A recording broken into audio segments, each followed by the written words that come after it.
So first, if we have to understand R, we have to know what it does. Why is it helpful? Why is everyone suddenly talking about R? Well, in the age of analytics, we all know that we have huge amount of data sets to deal with. We have huge amount of data sets to analyze. When it comes to analyzing data sets and producing certain results, you have softwares like SAS, you have softwares like SPSS, you have softwares like R, Python, W, Excel, even Excel. Yes. Why use R, and where is R standing out from all these softwares and languages? Well, when it comes to R, first of all, R is an open source platform. R was developed from the S language in Bell Laboratories in Auckland. It was developed by two gentlemen known as Ross Yahaka and Robert Gentleman. Some say that the name R comes from their first letter, but that I'll leave that up to interpretation. Well, one thing that R has an advantage over the other softwares is mainly that I already told about is that it's open source. Anyone and everyone can have access to it. Anyone and everyone can you know, develop tools on R. There's no restriction on that. You have a central R archive network called CRAN. Uh, People upload their their work on R over there, and if it gets approved, you can have access to them, and you can work with them. These small things are known as packages. Now, when I'm talking about softwares like SAS, SPSS, they co- they come they're not open source. You have to pay loads of money for them, and when you get them, everything is within that software. The software is about the SAS 9.4 software, that is the latest. It's something around 16 to 18 GB. So, and R in that case is 80 MB. So where is that gap? Where is that gap going? Where is that amount of information going? That amount of information is stored in something we call CRAN, the Central R Archive Network. CRAN houses different packages. Now these packages contain functions and data sets that you can call upon and you can use to analyze your data set. See, R is a language. SAS, SPSS, these are not languages, these are tools. On the other hand, R is a language. So in a language, you have to write everything from scratch. So we have to develop functions from scratch. Always it is not possible for everyone, especially people from statistical background who are not that well versed in coding. It's not possible for them to develop packages. Develop codes in R. For that reason, we have uh, that archive where people who are capable develop those codes, upload those functions, and if they are approved, they're available for everyone to download for downloading and using. What we require uh, is not how the code has been done. What we require is the ultimate result, and that of course that the code is right. Now, R has different platforms upon which you can work. The most famous is what I'm going to show you right now. This window that you're seeing over here, this is known as the R Studio. The R Studio is just a user interface for doing R, for invoking the language of R. This console window over here is what runs R in the background. This window over here, this is known as the script window. The script window is where you write your codes that you can execute later. Um, the other windows that we have over here, the environment and history window. The environment window houses all your objects and variables that you create in R, which we are going to discuss. The history window houses each and every code that you have written previously, so you can easily refer to your codes in the history window. Then you have the concatenated windows. The concatenated windows over here are file, plots, packages, help, and viewer. The file tab over here, this gives access to your Windows or your operating system, whatever it may be, Mac, OS. R runs on Mac and OS, Ubuntu also. So this is the directory where R is presently connected with your operating system. You can change that, obviously. The next tab over here is the plot tab. The plot tab obviously shows your visualization that you get through your coding. R is one of the best softwares there is for visualization. The amount and the array of visualization that you can achieve with R is above uh, that of any paid softwares out there. The next tab that you see over here is the most important of these. It's known as packages. The packages tab is taking a bit of time loading, but anyways, yeah, now it's loaded. The packages tab houses different packages. Now, as I said, packages are you can call them a combination of functions and datasets that are useful to us for performing different analytical purposes. These packages over here helps us to achieve a lot of things with ease. If you have to install any packages whatsoever, you can just simply click on install, and you can check from the repository CRAN, and you can just write your package name. So I can write any package name over here, and as soon as I click on install, that package gets installed. You can even choose where you want to install your packages, but I recommend that leave it as it is, as you would need to specify. If you change the path, you will need to specify that again and again and again. Okay, the help is for me one of the best guide that I can have in R. Since R is open source, you do not get any kind of formal documentation. This is, however, the form as close as you can get to the formal documentation of R. So refer to help, go over here, explore, search. It will help you. I, help will help you in every way possible. The viewer tab is for advanced plotting, which we'll be coming to later. Now that we have gone through the introduction of tabs, one thing that I would like to discuss now is how does the R language work? R, let me make one thing clear first. R is an object-oriented language. What is an object-oriented language? An object-oriented language is such a language in which you create objects. So suppose I create an object over here, X. Say assign it a value 5. This is known as the assignment operator. Assign it a value 5 and then execute it. To execute a line of code in R, you can either use this run, or you can use the keyboard shortcut Control R or Control Enter. So I prefer Control R. You can take either of the three ways. So coming back to the topic, R is an object-oriented language. So you create objects in R, you perform operations on those objects in R.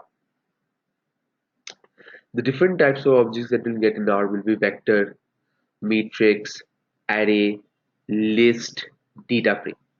A vector is, as we know, a one-dimensional arrangement of elements. Matrix is two-dimensional. Array is higher dimensional. Um, then you have your list. A list is somewhat new to us in the sense that it's not mathematical, unlike vector, array, and matrix. A list is, think of it as a normal list. So what do you get in a list? You get uh, objects which come one after another in a vertical format. That is exactly what list is in R. You can save several objects one after another in a list, no matter what the objects are. The last object that I'm going to mention in R will be a data frame. Now, what is a data frame? A data frame is nothing but an arrangement of information in rows and columns which are labeled. So it is nothing but a term given to data sets. So a data frame is actually our data sets which is known by a different name in R. Now R, being a language, offers so much more than any other paid softwares out there in terms of data manipulation, data cleaning. If you're talking about softwares like SAS, SPSS, there's not much that you can do with a data manipulation and cleaning in SAS or in SPSS. There's always a limitation because those are not object-oriented languages. You cannot refer to a certain point in the dataset in SAS or in SPSS. So R gives you that benefit. R gives you that added extra benefit that you can use in data manipulation, data extracting. Even there's a function called edit. Edit is something like it's similar to Excel. You can edit opens up. So I'm going to just show you something. If I write the function edit over here and I write the name of any dataset, some inbuilt dataset, say air quality is one of the inbuilt datasets in R. If you want to take a look at the inbuilt datasets in R, what you can do is you can write the dataset, and you can take a look at all these inbuilt datasets in SAS. In R. If I run this edit function, one important thing is that R executes each line of coding separately if they're not enclosed in a parenthesis. So if I run this edit, nothing else will be executed except this line, just this line. So if I run this, it opens up a, a, a dialog box which will let me edit each and every value over here. If I want, I can change this from 118 to 117, and that's going to work. Of course, I would have had to save this in an object for the changes to take place, but you can see what flexibility R provides. Now, this flexibility will not be provided to you by any other software, and we here at Dexlab strive to teach you that flexibility with datasets that you can use. Now, a few things about how R treats a dataset I must address over here. So, as we know that variables can be of two types, broadly speaking. So, character and numeric. A character variable is any string variable. A numeric variable is something which contains numbers. Well, to R, a numeric variable can either be a numeric, or int, integer. So to check the different types, to check how R treats a variable differently, we can run a function. We can run a function called str to check the structure of a data. So let's deal with air quality only, since we are familiar with the data set. So I can see over here that R is treating ozone as an integer given by int. Now, for R, integer and number num is different. Integer are those values which cannot take decimal points or which are not continuous, which are discrete. Now, numeric or num are those variables which are continuous, which can take any value between two intervals. So this does it for your um, numeric variable types.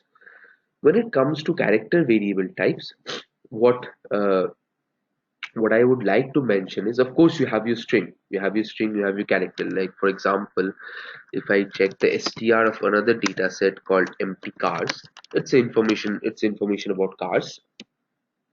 I would see that, okay, everything is numeric over here. I could just change this empty cars to iris, the famous iris dataset. I would see over here that length is obviously numeric, width is numeric, petal length is numeric, petal width is numeric. All these values that you're getting over here are the first few values of the observations of the variables that you have. Now, it's very important to analyze this output that R is giving us. R is telling us that this object is a data frame which contains 150 observations. Now observations are the same thing as records. They're rows. It contains 150 rows along with 5 variables. And these are the variables: the sepal.length, sepal.width, petal.length, petal.width, and species. Out of which sepal.length, sepal.width, sepal.width, petal.length, petal.width are all numeric. Species is something which is known as a factor. Now this is new to us. Factor is something which R recognizes as a categorical variable, be it character or be it numeric. If we can just view the data set with the function known as view iris, you can see over here that although the first 4 variables are numeric, the last variable is character. But R is not treating that as a character, just a character. It's treating that as a factor. So R automatically recognizes variables which are categorical in nature. Every time now this is a fair warning to everybody that every time R will not recognize perfectly the variable types. Sometimes you have to change the variable types, which you can also do. So that again talks about the flexibility of R as a language. One more thing that I would like to mention in just in between is that R has a relatively steeper learning curve than Python. Python is obviously a very similar language to R. It is also used in data analytics, especially in machine learning. R's learning curve is a bit steeper than Python.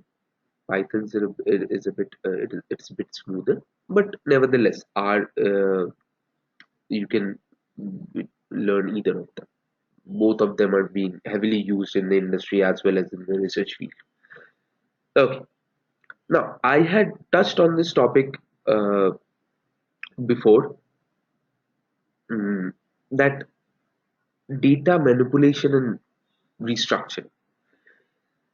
Data manipulation and restructuring is nothing but what I had just said, that if R does not recognize a variable type by default, you must change it. So you must change the structure. You must restructure the data to fit your analytical needs.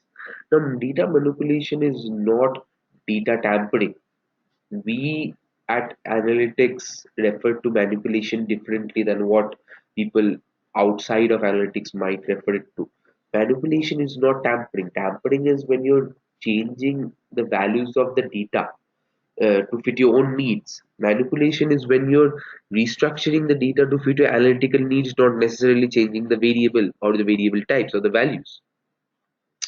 So R, basically there's a grammar. So in R, there's something known as the grammar of data manipulation and data restructuring, known as TidyR and DPLYR. Now this TidyR and DPLYR are two packages. These are the most essential, I would say the most essential packages in R, DPLYR and TidyR. They would uh, they would be handy to anyone who's using R for any purpose whatsoever. At some point of time or the other, that person has to invoke the package dplyr and tidyr. So that these two are very different, very important packages that helps us to manipulate data set. You have the functions like filter, sorting, mutate, which creates new variables, arrange, select, which selects variables from a data set. So each and every functions, joins, which combines data sets, and in TidyR you have gather, separate, using which you can convert variables to observations, observations to variables, transposing data sets, all those sort of things. So each and every restructuring of data is taken care of by TidyR. Each and every data cleaning purposes, so imputing missing values, sort arranging variables, taking care of wrongly specified variables, creating new variables, all these things are taken care of by DPLYR. Now, since I've mentioned missing values, is very important to know how R defines a missing value. A missing value is where your information is not available. row where the variable's information is not available. R defines that as NA, not available. So if you remember, if I can just show you the data air quality again, let's view the data air quality.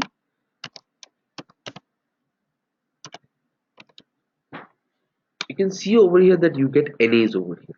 Okay, these NAs are nothing but missing values. Okay, now moving on to the next topic, R visualization. So R visualization, the three most important things that we here at Dexlab teach you about R visualization are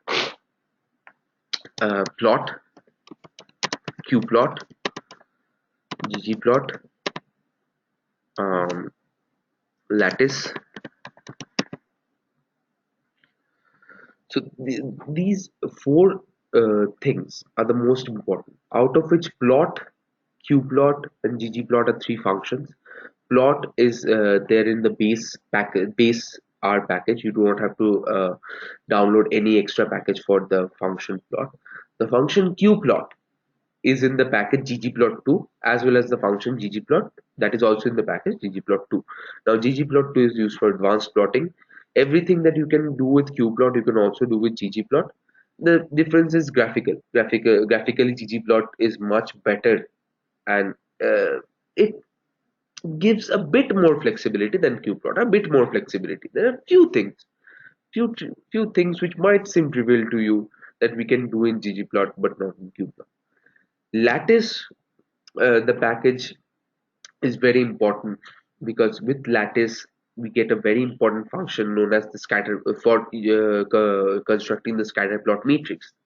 So and there are other functions in lattice as well. We can draw uh, a 3D scatter plot, and we can have hyperplanes in scatter plot as well with the package lattice. So our visualization, you can, you know, you can spend years after years and you won't finish our visualization completely, because each and every day new packages are being developed, new functions are being developed, new codes are being developed, which helps us to visualize data much more effectively. See, at the end of the day, you have to make people understand through visualization. Human brains are not suited to look at huge data sets consisting of numbers and characters and then understanding them. We perform much better when the data is visualized to us. So it's very important, our visualization. The next topic that I'm going to talk about, that we cover in our course, are loops and user defined function. The reason why I kept these two together is because of a very simple thing. Not everything that you're trying to do in R will be provided to you through a function or a package. Let me make that very clear. Suppose you want to do something as simple as, suppose you have four variables. Suppose here only you have four variables in sepal length, sepal width, petal length, petal width, and all four variables have some missing values. So suppose wherever they have missing values, I want to impute them by their average. Now this thing is not provided uh, by this functionality is not provided by any any packages or any function. You have to create a function by yourself. So over there, the user defined function comes into play. You can create functions, you can create loops which will help your function to work or to perform the things that you want it to. As usual in loops, we have the basic if then else, for, do while, for next, all those loops. In user defined function, we just define a function. We define an object, say suppose function1, function, sorry, let's define an object called fn. Let's give an argument to the function x, and let's say here I'll write uh, uh, what the function will do. Okay. Now, one more thing that I would like to mention over here is that if you're writing something like this, just comment out your written, written script. So, so you use the comment to specify to R that this is not a code. This is something which I've written in the code to just to explain or just to help me understand what the code is doing. Please do not execute them. Treat them as simple string. Okay. So obviously, you will be finding yourself creating functions for for dealing with certain challenges. We here at DexLab invest much time in teaching you loops and functions so that you're absolutely clear about the concepts. See, these are conceptual things. Once you're clear about them, you can do anything and everything with them. So these functions are indeed very important. The next thing we are coming to is the advanced side of things where I'll be talking about SQL in R, data scraping in R. Here at Dexlab Analytics, we extensively teach you how to extract data from Wikipedia, from any other websites, which of course allow you to extract data legally, and from IMDb, from websites like this, how to create a data frame. Suppose you want to create a data frame of say 50 top movies, their ratings, their director names, top reviews, something like this. We teach you to perform those functions as well. Uh, of course, data scraping is an area where you'll be using loops and function extensively. SQL in R is again using invoking SQL in R. SQL is what you use to connect your R with databases with servers and then extract data from there and manipulate and do whatever you want. The SQL language itself is it's a cross platform language in the sense that you can use it in other languages as well. The concept will stay the same in other languages. Just the functions might differ a bit. After this, this course is completed in 10-12 days.